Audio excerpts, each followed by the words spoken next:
Hello. It's 10:30. It's 10:30 a.m. on July 16, 2020. Here to say a few words about the Twitter hack. It's basically the same thing that had occurred to my first Twitter account, my primary Twitter account. So I'll explain this and I'll draw what actually happened. My old account was at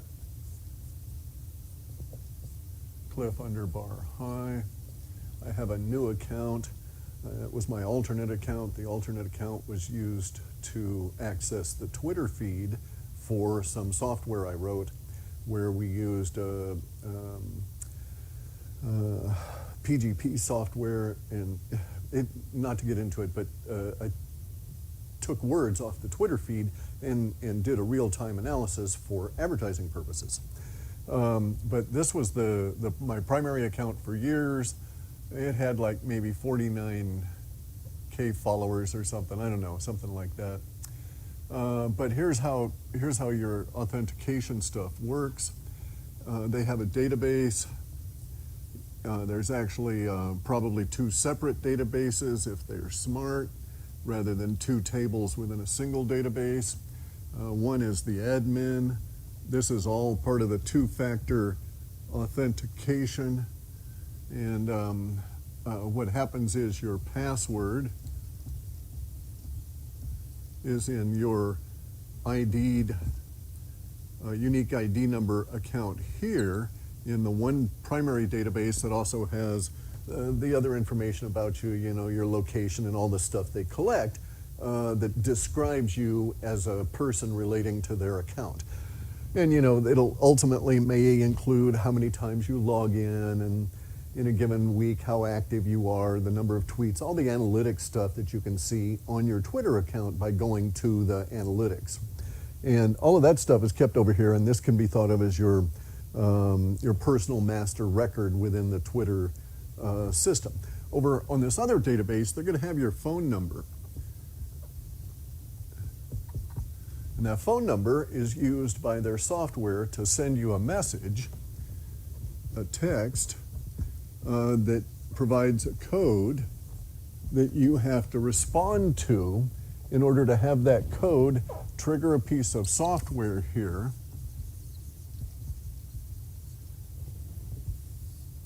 And so when you receive this code, and actually it's not that, when you respond to it,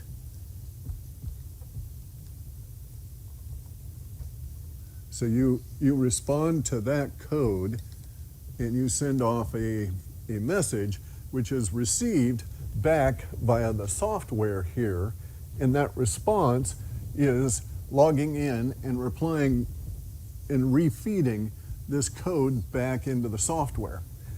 And so this is two-factor authentication in the sense that you have to have both the password being input as well as having received the code.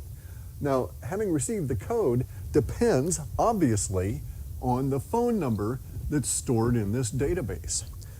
And so here's where it gets really tricky for us, because it's a beautiful system, because if people can't crack into this database, they can't get that phone number or change it and take over your account, as has happened with this latest Twitter hack. But if you've got somebody inside there, they can just open up the database with an admin tool, make a change to that phone number, and then when the software requests two-factor authentication to prove who you are in order to allow something to happen, that code is sent to you. So if you also have the password, you are that account from that point forward. And if you make a change and you cause this phone number to change, as well as the password on the account, then Twitter was in deep trouble. Anybody who would be an admin would be in deep trouble trying to retrieve and take that account back over, because your software is actually set up your security system is set up to prevent changes to both, except through authorized channels. And basically, you need to have those in order to prove that you have the authority to make changes to them. So just having them. So it's like, it's a very sort of an elegant hack, but it requires somebody inside.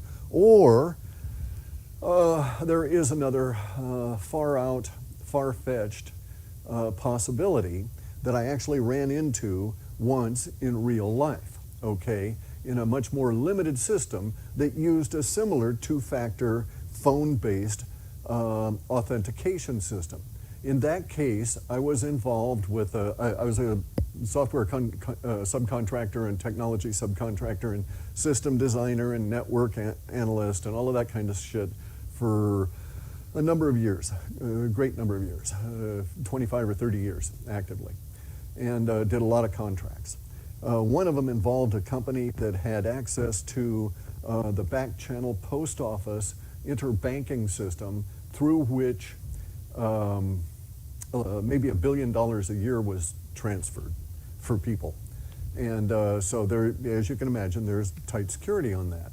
When I took over the job, without going into too much detail, within the first day and a half, it became known to me because I always sweep to find out what I'm, go through the machines and look at how it's all set up just to figure out what I'm dealing with.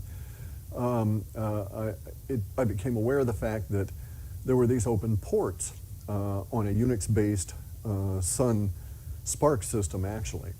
And so I shut the ports off and did the usual cleanup on it and stuff. There was nothing really amiss I could see, but I didn't like the fact that there were just these access ports that were unmonitored and so forth, especially on such a sensitive system. And so what occurred was I came back a couple of days later. So that happened like on a Tuesday. And then the following Monday I came back in because of the nature of how I'd been hired and all of this kind of stuff. There was a little gap there over the weekend. I come back in to find that those ports are open again, and I popped a cork and discovered that a backup had been used, a backup tape. It was on digital, 1-inch digital high-speed tape, DST backup, and had been used over the weekend to restore because an image to a machine because there had one of the servers because there had been a hitch in the get-along, right, in one of the software things, and somebody had really buggered it up and they had to restore. There was a lot of this stuff I didn't control. I was just on the IT system admin security part of things. And so it's like I didn't control the customer software or, the internal software used by the workers there in servicing the clients and so on. I just had this particular role. And I was only going to be there for a few months anyway, but I had to have control of the system in order to do what I needed to do. So I got a little bent out of shape about this, and then went in and looked, and through maybe a week and a half of a serious analysis, discovered that nobody in that office had ever authorized these two ports to be open. And yet they were open, and they were continually open, and I found them on every single one of the backups. That's normal in the sense if you open up some ports on a machine and then you scan that machine for all the software settings, dump it to tape, and they stay open, it's always going to be on every backup. And if you have a backup cycling that uses 7, 27, 48, or 128 or whatever number of tapes to accommodate a year's worth of backup, you might find that this pollution, in the sense of these two open ports, is on any number of these backups. And it's not really possible to edit them out, so you have to have a log of corrections you need to make, and you make a patch tape that you have to run against the thing after every restore, and it becomes quite tedious to deal with. Well, that may have occurred here on Twitter, but that's highly unlikely, okay? It's highly unlikely. Now, the reason that, by the way, it was determined later on, maybe a year and a half after I left the job, I get a query from from federal law enforcement about this, explained to them what I had done. I had some of my notes and stuff I gave them at the time. They were investigating some shit. I learned that what they discovered was that somebody was actually actively hacking the backup tapes, that one of the places in the storage or on the way to the storage, all the tapes from this and a number of other places were being messed with. And this was decades ago. Anyway, so that's how that's what I'm assuming, is that they were actually just going through and putting these open ports in these machines trying to compromise this system. And this was decades ago. I have no, I don't know whatever happened to the issue or how it was all resolved. Anyway, so Twitter at the moment has some serious issues, very serious issues. Not only just the software hack and the potential compromise of an inside person, right? They have all kinds of other ramifications to this as a result of what's happened already and what may yet have to happen as a result of the compromise of their system, because their system has been 100% compromised we'll go into it. Okay, so the security software that allows you to log in has now been taken over because the data upon which it relies cannot be trusted anymore, and thus these accounts were able to be seized by parties unknown, presumably parties unknown. Okay, so this whole software system, now the software itself might be uncompromised, but you don't know. You got to go through and check it, especially if you're running on an active kernel like a Linux system or a Unix system, where the kernel itself can be altered while it's running and images thereafter also polluted. So you have to check that software. You have to go through and you have to check the entire database in an automated fashion with AI, with something that's outside this system that potentially hasn't been compromised itself. Because hackers frequently, in order to scrub out their footprint of what they're doing, will instantly compromise the security services and microservices on the systems they're attacking, in order that if those things are run against them, is because someone might discover a half a second after you started, or 2 seconds or 5 minutes, and start running security routines against you, those are already deadened, hardened off, so that they can't see you, right? It's a commonly employed technique just to buy you more time and make life easier for you once you've penetrated a system. So they now have to worry about any potential alteration of their own internal software systems by something from the outside. And this sounds sophisticated enough that I wouldn't put past insertion.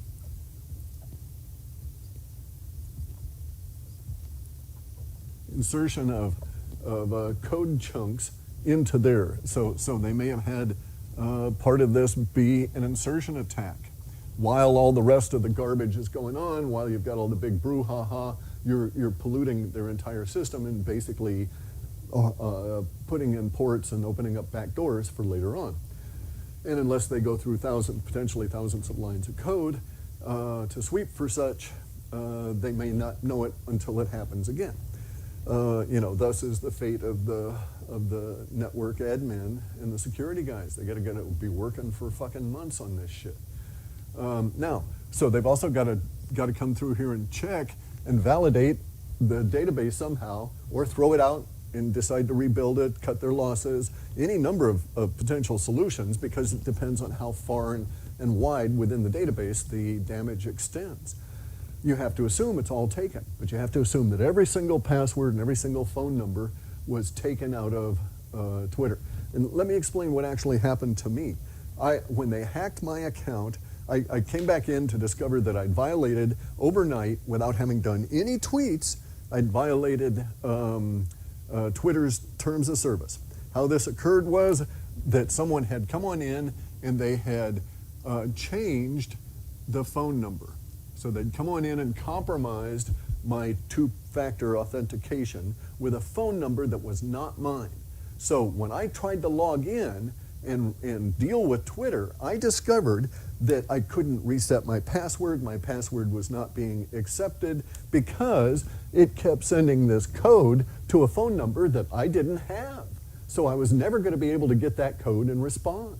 And without that code, the Twitter software, the Twitter system, wouldn't allow me to interact with it. It took weeks for me to finally get around to getting emails through to Twitter, and they didn't respond because, as far as they were concerned, here's what happened. I came on in, they told me, I came on in and changed my phone number. So whoever came on in had my password. Okay, so they also compromised my password. And then I, at that point, almost instantly, after changing this phone number, and it wasn't me, of course, this was all happening while I was asleep, I then took one of my tweets and spammed people with it, according to the definition of Twitter. It was like, wait a second, which was sending the same tweet over and over and over again to a widening group of people.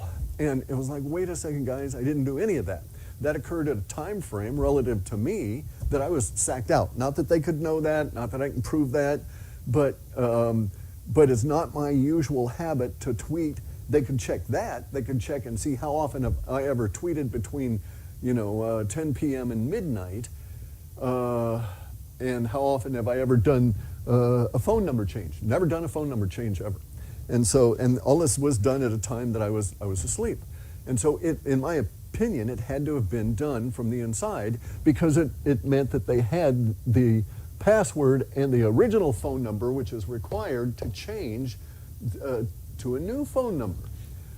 And they had to have the password to do both. So they were logged in as me. Whether they were physically on site or not, it sure appeared like it was an inside job. Now, getting back to Twitter in a general sense, the two-factor authentication is now buggered all to hell, and they have this issue of, was there an insertion attack at the same time? Is all of their software compromised? They have to assume that the entire database is compromised, that it's been taken. They have to assume that the hack level went that far, if they're assuming it's an inside kind of a thing. Because you're not going to be able to find network traces. Usually, you can do packet analysis, but that would take you forever, and it would assume you had a really good and giant history of all activity. And then you could determine probably if, but it'd take forever, or you'd have to really automate the sweep on it, have to have some really sophisticated tools. But this is why the MeToo title here, because they use the same kind of structure of taking over the phone number, so that when Twitter issued a two-factor response mechanism here, it automatically reinforced the hacker's position relative to the ownership of those IDs. The fact that they had them, and the fact that you can go out on I think it's probably even on the open internet now, but you can go out on the deep web and have a look at the admin software for dealing with Twitter's database, which looks to be a variant of, common structures like cPanel and Windows Host Manager kind of stuff, right? What's that? Active server stuff that Microsoft produces, the same kind of admin panels. Anyway, so whoever had done this has done a relatively thorough job of screwing over Twitter. Now, here's the other aspect of this. Okay, so let's say that that you don't know that it's an insertion attack or not. You got to find out. You do know your database is screwed, and so you've got to scrub and deal with that.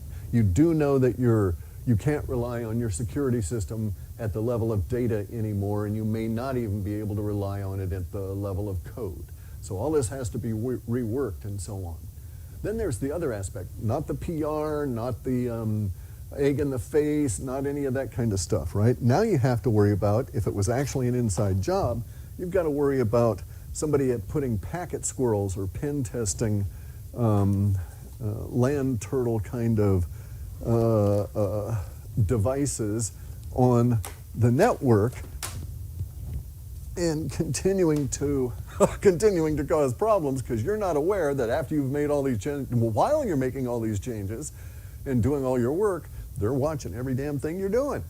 Because you see these things plugged in, and they're plugged in everywhere, and they all look alike, and you don't know, is that yours? Should it be there? And the guys that are working there don't have historical knowledge of what was put on where. And sometimes you see these things with tape on it that says, "Do not remove." Basically, we're going to kill you if you remove it. And sometimes that's legitimate, but sometimes it's just a trick. And so you got these kind of tools and stuff potentially on all your hardware. So now all the hardware, the network, Then there's the network routers. You know, how deep did the penetration go in terms of the hack? So anyway, it might have been an absolute deep penetration to the level where they can't trust anything, and they're going to have to basically rebuild this over the next, who knows how long. So, so we've all, to some extent, had the Me Too experience, because you can't trust anything coming out on Twitter now. I'm not particularly worried about it. You know, it is what it is. Just this day and age, you know, and I'm not in charge anymore of doing that kind of security stuff, thank God. You know, I just don't want to deal with that, especially at Twitter. Oh, you got so many enemies. Oh. For security, you want, actually, the best kind of security jobs, in my opinion, are the ones that are extremely low profile, that you never ever hear about unless there's a major screw up, but usually those are, and for small companies that have stuff that's highly valuable.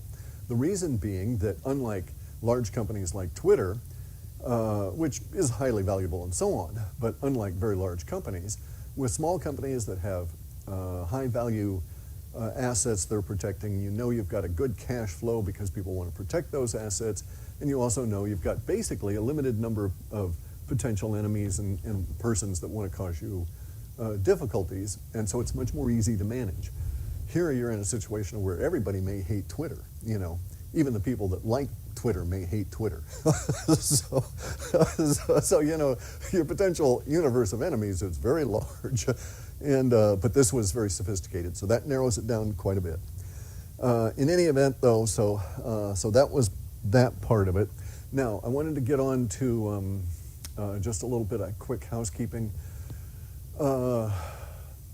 Okay, so I'm not in a position anymore to get into magnetics and the experiments. It's going to be a while. This is because of some success. I'm having to teach myself 3D modeling software, and I'm taking the nerd approach, basically. I've been reading Boscovich. I'm hitting in some serious good stuff. The ideas are just popping off like mad. I'm just like Tesla. I've decided, okay, I'm going to take this thing and my ideas and smush them together and ship them off as patent applications as I refine all of this stuff and test it out. In order to be efficient at this, I don't want to be spending all my time drawing shit, so I'm going to use 3D modeling software where I can just quickly, where I can master it, quickly construct the 3D models required for the purposes of patent illustration, slice them into 2D, print them off, and off we go. Takes longer on your first one because you've got to stop and learn the software, but thereafter you can just crank them out fairly quick. Seeing the level of productivity coming out of the Boscovich readings makes me think, okay, I got to get serious about this, because maybe there's 500 patents in the next, 200 pages of this book, just by the nature of this stuff being examined. But until I actually get the software there and these things, patent items in process, and the patent application paid for, submitted, received, all of that, it's going to take fucking forever to get any kind of a patent resolution on anything now. But as soon as I've got that going, then there will be some point to almost potentially abrogating the patent veil to get up to the point of discussing prior art, to be able to suggest certain usages so that we can start employing some of these techniques and ahead of patents being granted. No point in waiting on the government. If I can get my flying RV off the ground, I'll get it off and fly it around while waiting to get the bugger licensed. So, until they come up with the laws saying how you can deal with your anti-gravity RV, and put up floating traffic control systems, it's wide open up there. So, so I'll get up there and float around. Anyway, though, So no more magnet discussions, but not because of lack of progress. Basically exactly the reverse of that. Now having to take the diversion into learning the software, which is really cool actually. I'd never gotten into 3D animation software. It was never anything that interested me, but now I've got the time, especially with the current conditions, to sit down and get into it seriously. I'm going to jump back into my next lesson on level, I think I'm up to lesson 6 on level 1. A couple of days I should have it pretty well understood and know what to get, how to get to the help basically. Because then just ask the software, here's what I want to do, what's the keystroke for that? Anyway, so the Twitter thing, it's, interesting. I gotta go.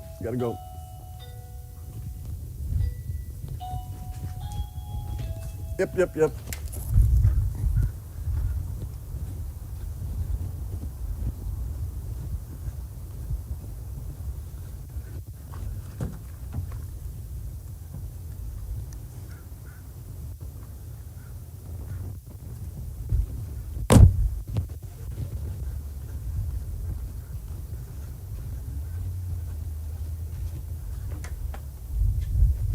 Okay, probably back in range.